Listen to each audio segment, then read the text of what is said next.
Fala galera, bom dia, boa tarde, boa noite, boa madrugada. Meu nome é Sidney Martins, professor de língua portuguesa aqui do LAC Concursos, o maior site de videoaulas do Brasil. Meu companheiro, minha companheira, hoje a aula é especial. Afinal de contas, é um pedido do retorno que vocês fazem comigo. Olha como é que é importante esse contato que eu peço. Pô, me adiciona no Facebook, manda mensagem por e-mail. Então, é uma aula que foi pedida, importante, porque está no edital, sempre das provas que vocês fazem, e é algo que não é tão difícil, é muito tranquilo. Vou trabalhar aqui num processo bem didático, talvez até modifique um pouco da dinâmica da minha aula, né, porque eu sou meio acelerado, então vou procurar ser bastante didático aqui para vocês observarem as pequenas características para, na hora de uma questão, conseguir identificar que tipo de texto você tem ali. Agora, hoje, em vista do carinho que vocês também mandam para mim, mensagens, poxa, maravilhosas, eu vou começar a mandar um alô para a galera aí do Brasil todo. Afinal de contas, o LAC atinge o Brasil todo. Infelizmente, eu não vou poder mandar hoje para todo mundo, porque aí o camarada vai ficar com raiva, né? Poxa, Sidney, perdeu um tempão mandando um beijo para todo mundo. Então, se você não está na lista, num próximo encontro, com certeza eu vou mandando, tá? Então, vou fazendo listas e listas e vou sempre mandando um alô para a galera. Se eu não conseguir mandar até o final do curso, eu vou fazer um vídeo no YouTube para todo mundo. Então vem aqui comigo, ó. Fiz uma listinha aqui de alguns alunos especiais, tá? Então vamos lá, ó. Vou começar longe, ó. Tô no Rio de Janeiro, vou mandar um beijão para longe. Beijão para Fernanda Rezende, do Acre. Ela mora no município de Sena Madureira. Fernanda, ó, um beijão para você e toda a sua família aí. Fica com Deus, hein? Força. Outro beijo para Taira Sossai, que mora em Colatina, Paraná. Então, ó, do Acre pro Paraná. Beijão, Taira. Fica com Deus. Também Juliana Barreto, de Cariacica, ó. Um beijão, Juliana. E para Gersa Moreno, de Fortaleza. Grande Fortaleza, galera do Ceará aí, Sobral, Hidrolândia, Ipueiras, Irajá. Beijão pra galera do Ceará. Gersa, gente finíssima. E também para os primos, e aqui é a galera do Rio de Janeiro, Praça Seca, Taquara, os primos Bruno e Ingrid Baldissara. É difícil falar esse sobrenome, Ingrid. Ó, Ingrid é minha aluna, ó, há um tempão já, de outros cursos, de outros carnavais, e Bruno é meu aluno recente aqui agora no LAC Concursos. Um beijão para vocês, fiquem com Deus e aproveitem a aula e vamos começar, vamos parar de enrolação. Então acompanha aí comigo, ó. Turma, quando a gente fala de tipologia textual, geralmente o aluno ele tem esse nicho bem fechado pela tradição das provas e do regime escolar. Mas se nós formos parar para pensar, isso daqui também, aliás, você deve ter até visto isso em outros materiais, isso daqui também pode ser chamado de modos textuais, porque quando eu falo de gêneros textuais, vocês bem sabem, nós temos alguns tipos de gêneros, vários gêneros textuais, e nós temos esses tipos de texto aqui.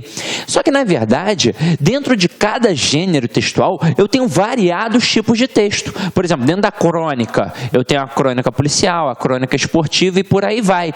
Agora, quando eu falo em texto narrativo, texto descritivo e texto dissertativo, isso é a forma como aquele texto se organiza. Então, são os modos de organização textual. Mas, para regime de prova, nós também chamamos isso de tipos de texto. Então, se o camarada coloca numa questão qual é o tipo do texto relatado no exemplo abaixo, aí ele coloca lá um texto, aí tem as opções: texto narrativo, texto descritivo, texto dissertativo, texto injuntivo. E aí você vai classificar, pode ter certeza que a questão está perfeita. Vocês viram que eu levantei uma bola aqui, ó. Tem texto narrativo, descritivo, dissertativo e eu falei injuntivo. Na verdade, turma, o texto injuntivo é muito fácil.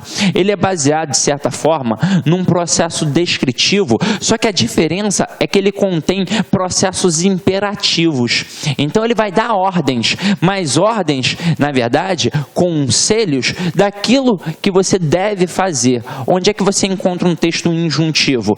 Em bulas de remédio, em manuais de eletrodomésticos. Então faça isso, pegue isso, depois aquilo e por aí vai. Então o texto injuntivo é muito tranquilo. Agora, o que é importante? Nós entendermos o que é um texto narrativo, um texto descritivo e um texto dissertativo. Afinal de contas, isso serve para o processo de interpretação e também para o processo de redação. Afinal de contas, eu já falei isso para vocês em outros momentos. A interpretação nada mais é do que uma redação ao contrário. Você pega um texto narrativo, por exemplo, para ler. Você tem que interpretar aquilo. Você vai fazer o quê? Você vai procurar se contextualizar. Então você vai perguntar onde aquilo aconteceu, como aquilo aconteceu, quando foi que aquilo aconteceu e quem participou daquela história. E se você for produzir, você vai ter de responder tais perguntas: quando, onde, como e quem. Ah, professor, geralmente quando cai em prova de concurso, para eu poder fazer redação, é o texto dissertativo. Então vamos lá, quando você está lendo um texto dissertativo, você não pergunta o porquê e o para quê daquilo? Quando você produz, você deve responder. Então, meus queridos, vocês vão perceber que esse assunto ele é importante tanto para a prova objetiva, tanto para a prova de interpretação, compreensão e interpretação, quanto para o momento da sua redação. Porque se você entende bem como você vai organizar aquele texto, aí fica tranquilo. Então, vamos lá. Eu vou fazer o seguinte com vocês. Eu vou, por modo a modo, mostrando para vocês as características e um exemplo. Então eu mostro a característica e mostro um exemplo para vocês, tranquilo? Então vamos lá, vamos começar a nossa brincadeira. Narração. Vou acompanhar como se fosse uma aula presencial. Então acompanha aí comigo no material, por favor. Ó, é o ato de relatar um fato real ou imaginário. Então aqui, ó, um fato real ou imaginário, através de palavras, tranquilo.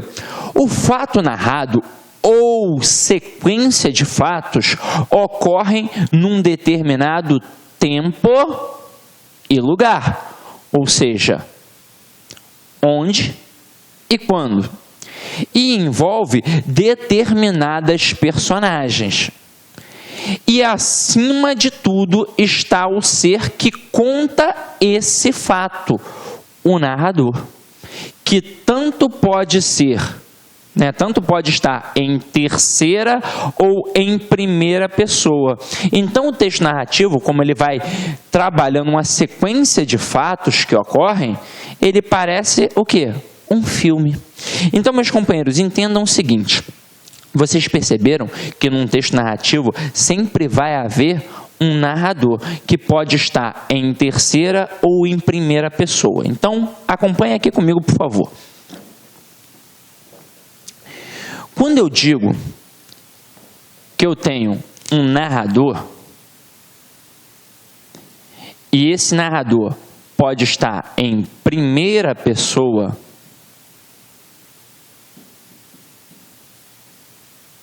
ou em terceira pessoa,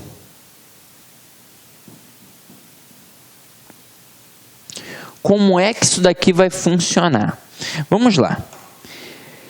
O narrador, que é o narrador em primeira pessoa, ele é chamado de narrador personagem. É o cara que participa da história. E o narrador em terceira pessoa, ele é chamado de narrador observador. Ele não participa da história, ele está olhando de fora. E é por isso que ele se distancia e fala em terceira pessoa. Como o outro está participando da história, ele deve falar em primeira pessoa. Ele está ali, está próximo, está participando. Como é que isso vai funcionar? Vamos lá. Eu disse a vocês que para você se contextualizar num texto narrativo, você deve responder algumas perguntinhas ou procurar, que é quando, onde quem e como. Então vamos lá, turma. Vocês perceberam que na descrição aí do conceito sobre narração, disse-se que precisava ter um tempo e um lugar. Então, realmente, você precisa dizer onde aquilo está acontecendo e quando aquilo aconteceu. Aí você percebeu que havia os personagens. Então, você tem que mostrar quem participa daquilo dali. E você tem que ter o como. Ou seja, essa história, ela tem um início, meio e fim. Então, vai ter introdução, vai ter um conflito, vai ter um desenvolvimento, vai ter um clímax, que é o momento ápice da história, e vai ter um desfecho, que é para poder encerrar. Como é que isso vai funcionar, Sidney? Então vamos lá. Eu vou criar uma história aqui agora, para mostrar como é que isso acontece e a diferença do narrador personagem e do narrador observador. Então vamos lá. Vou colocar aqui alguns elementos, alguns personagens. Primeiro, em primeira pessoa, eu vou participar. Então, quem vai participar dessa história? Eu, meu amigo Fernando Pestana e meu amigo Orlando Schibler. Então, Fernando Pestana, excelente professor de língua portuguesa, e Orlando Schibler, excelente professor de atualidades. Então, são meus companheiros, a gente está aí sempre na quebrada, zoando um ao outro. Então, vamos participar aqui agora. Imagina o seguinte, numa noite de sexta-feira, estou contando a história, numa noite de sexta-feira, Fernando Pestana, Orlando Schibler e eu, Sidney Martins, resolvemos curtir a noite carioca e fomos a Mariozinho, no centro, que fica na Cinelândia. Então, olha só, eu já disse onde, quando e quem está participando. E aí eu criei um momento para que você consiga entender. Tá vindo a introdução. Chegando lá, pagamos a entrada e começamos a beber aquele drink batizado que tem lá na Mariozinho. Orlando ficou logo doidão. Foi ao banheiro e quando voltou disse que pegou 72 mulheres. Poxa, a noite foi sensacional.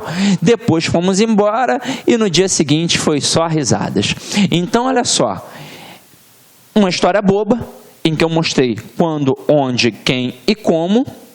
E eu falei o tempo todo em primeira pessoa. Por quê? Porque eu participei da história. Então, eu, nós, fomos. Então, sempre falei em primeira pessoa. E não importa se é a primeira pessoa do singular ou primeira pessoa do plural. É primeira pessoa, eu estou participando daquilo dali.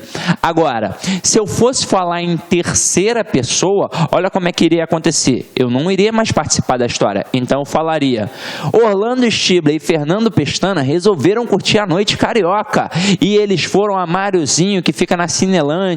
Chegando lá, beberam pra caramba, beberam aquele drink batizado que tem lá na Mariozinho, que você bebe 2 no máximo, já fica louco. E aí o Orlando falou para o Fernando Pestana que pegou 72 mulheres. Ao final da festa, cada um foi para a sua casa e tudo certo. Então, olha só, eu não falei em nenhum momento sobre mim. Eu falei apenas do Orlando e do Fernando. E falei eles. Então, o tempo todo eu falei em terceira pessoa, mas em nenhum momento eu deixei de dizer quando, onde, quem e como. Então, isso é o texto narrativo. Então, você sempre vai ter um narrador, que vai ser um narrador em primeira pessoa ou em terceira pessoa, em que eu tenho um narrador personagem ou um narrador observador. Em provas, de vez em quando, aparece a seguinte classificação: narrador onisciente. Aí eu te pergunto, você que está em casa, para e pensa, analisa comigo. Narrador onisciente, ele é um narrador personagem ou um narrador observador? Primeiro de tudo, a gente tem que ter o conceito do que é narrador onisciente. Antigamente eu falava com os meus alunos nos cursos presenciais e eu achava que todo mundo tinha que saber o que era narrador onisciente, porque eu frequento a igreja, então para mim todo mundo sabia. Então vamos lá, para e pensa aí comigo. Você que frequenta a igreja e você que não frequenta. Deus. pensa em Deus. Deus é onipresente, onipotente e onisciente. O que é ser onipresente? É estar em todos os lugares. Oni, ó, todo. Então, ó, onipresente em todos os lugares. O que é onipotente? É aquele, ó, que é o mais forte, não é? E o que é onisciente? É aquele que sabe tudo. Ele tem ciência de tudo. Então, o narrador onisciente, tudo bem que isso é até contestável em relação a alguns escritores, né? Eles pensam assim, mas o narrador onisciente, ele está mais próximo do narrador personagem ou do narrador observador? Aí tem muito aluno que pensa assim, ué, Sidney, do narrador personagem, afinal de contas o camarada está participando daquela história. Mas vamos lá. Você percebeu que a narração trabalha um fato real ou um fato imaginário? Então, se é imaginário... Olá pessoal, gostou da aula do professor? Grande professor, quer continuar assistindo essa videoaula? Aliás, quer fazer o curso completo da Fiocruz 2016? São 150 aulas, aliás, são mais de 150 aulas. Então acesse o nosso site, laconcurso.com.br, que tem o restante dessa aula e mais 100 aulas para vocês, que tem mais 150 aulas para vocês aí, por apenas 10 mensalidades de R$15. Aulas de extrema qualidade, você pode ter certeza que é o melhor custo-benefício do mercado. Aliás, você quer esse material dessa aula que você acabou de assistir, o material de apoio, vai lá no nosso site, faça o seu cadastro e baixe o material gratuitamente. Bacana, meus amigos? Forte abraço e espero você. Tchau, tchau. Clique lá.